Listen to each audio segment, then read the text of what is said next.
अस्सलाम वालेकुम रहमतुल्लाह। अफ़गानिस्तान की रीसेंट सिचुएशन देख के कई ऐसे लोग होंगे जो इस वक्त बहुत शर्मशार हुए होंगे कि हम लोग किसी दौर में बुश का ब्रीफकेस उठाना अपने लिए सादत समझते थे, मुसलमान बेटियों को बेचना अपने लिए सादत समझते थे, मुसलमान बच्चों के कातिल रेमन डेविस को बाइज़्ज़त तौर पे बरी करवाना और उसके वो मासूम बच्चे जो थे उनके माँ बाप को चुप करवा देना, इसको अपने लिए सादत समझते थे।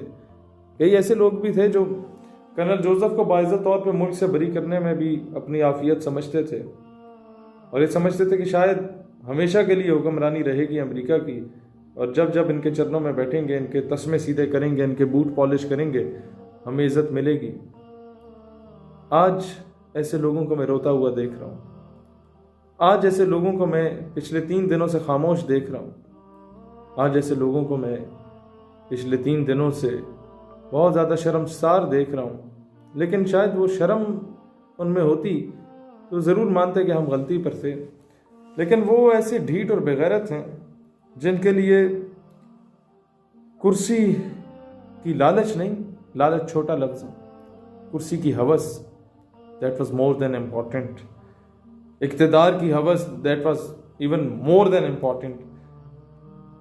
लेकिन एक चीज़ जो मैं बार बार चीखता था, क्योंकि हम बच्चे हैं, कम उम्र लोग हैं, हमारी बात की किधर इतनी वेटेज होती थी, लेकिन अगर वक्त पे अमल किया जाता तो शायद आज हम भी दहशतगर्दी का शिकार ना होते, शायद हमारे भी लेफ्टिनेंट कप्तान शहीद ना होते, शायद हमारे भी सिविलियन शहीद ना होते, शायद हमारे भी आम शहरी मस्जिदों, इमाम बारगाहों में, दरबारों पे धमाके ना होते, शायद हमारे भी सरकारी अमलाक को नुकसान ना पहुंचता।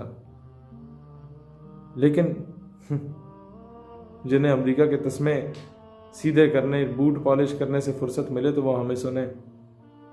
From the very first day हम ये सोचते थे कि वो पाकिस्तान जिसने रूस को तकसीम किया, तुर्कमानिस्तान, ताजिकिस्तान, उज़्बेकिस्तान, अज़रबैजान, इस जैसी कई रियासतों में तकसीम करके उस दौर की सुपर पावर रूस को तबाह करके फेंका था, तो हमारे अंदर ये सलाहियत भी थी कि जब अमेरिका हज़ारों मील दूर से यहाँ तशरीफ़ ला रहा था और हमें धमकी दे रहा था कि जनाब आप हमें अफ़गानिस्तान का रास्ता दें, और अगर आप हमें रास्ता नहीं देंगे तो हम आप पे भी चढ़ाई करेंगे और अफ़गानियों पे भी करेंगे, आना तो हमने वैसे भी है।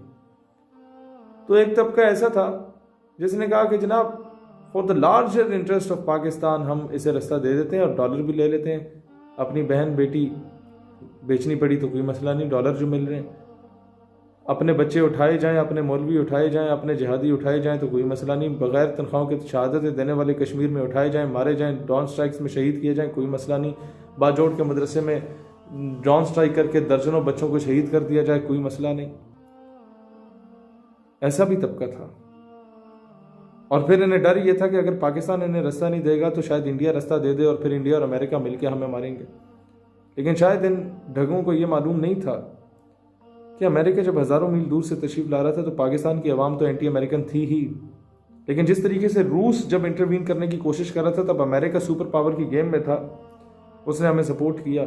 इसी तरीके से अब हम चाइना को बड़ा भाई बना सकते थे, उसकी सपोर्ट ले सकते थे। Pakistan plus China plus Iran anti America plus Afghanistan anti America, ये 4 ममालिक मिल के अगर अमेरिका को काउंटर करते तो शायद आज ये हाल ना होता।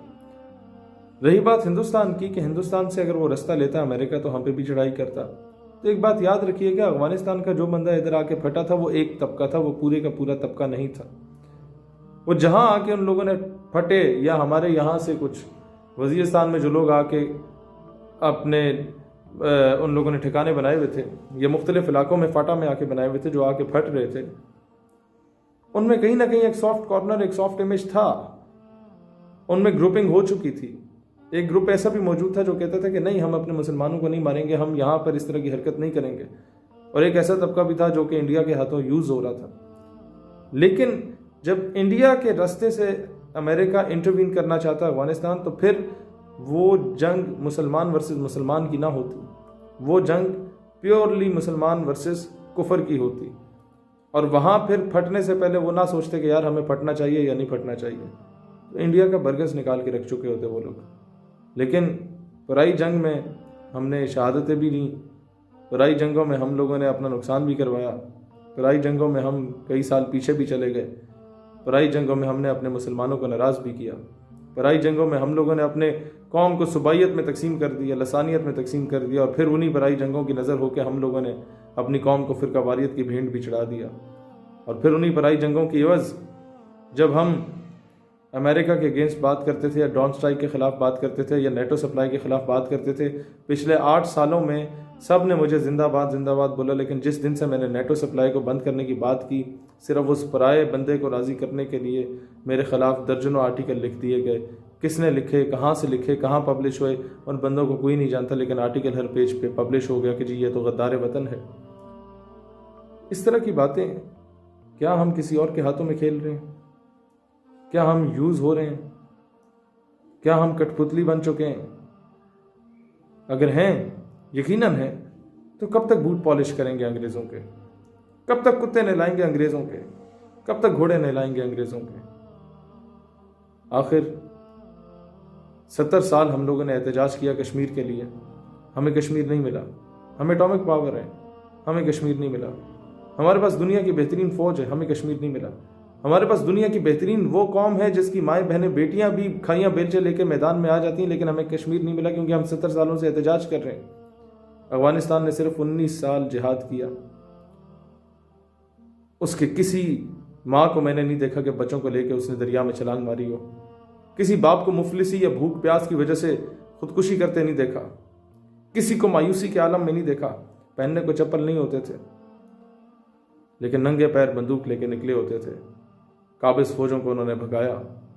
आज वही लोग जिनको दहशतगर्द कहा जाता था, वही लोग जिनकी डॉक्यूमेंट्रीज हमारे मीडिया पे चला के दिखाई जाती थी कि जनाब ये दाढ़ी वाला है, इसने वेस्ट कोट पहनी है, इसने पगड़ी पहनी हुई है, इसके पांचे टखनों से ऊपर है, इसने खेड़ पहनी हुई है, इसका हुलिया पठानों वाला है, शायद ये दहशतगर्द हो, और इस नंबर पर रब्ता कर लें, बता लें, हमें बता दें कि जी दहशतगर्द आ गए।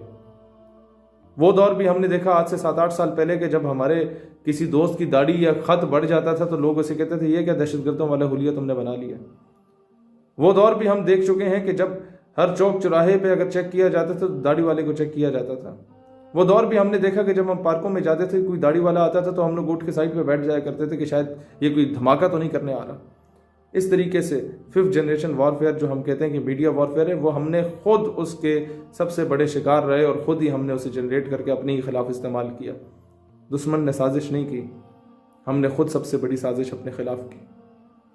आज हमें सबक सीखने की ज़रूरत है कि अमेरिका सुपर पावर खुद को कहता था, एटॉमिक पावर उसके पास, वीटो पावर के अख्तियार उसके पास, नेटो फोर्सेस उसके पास, अक़वाम मुत्तहिदा उसके घर की लोंडी। मुकाबले में अफगानिस्तान के पास क्या था?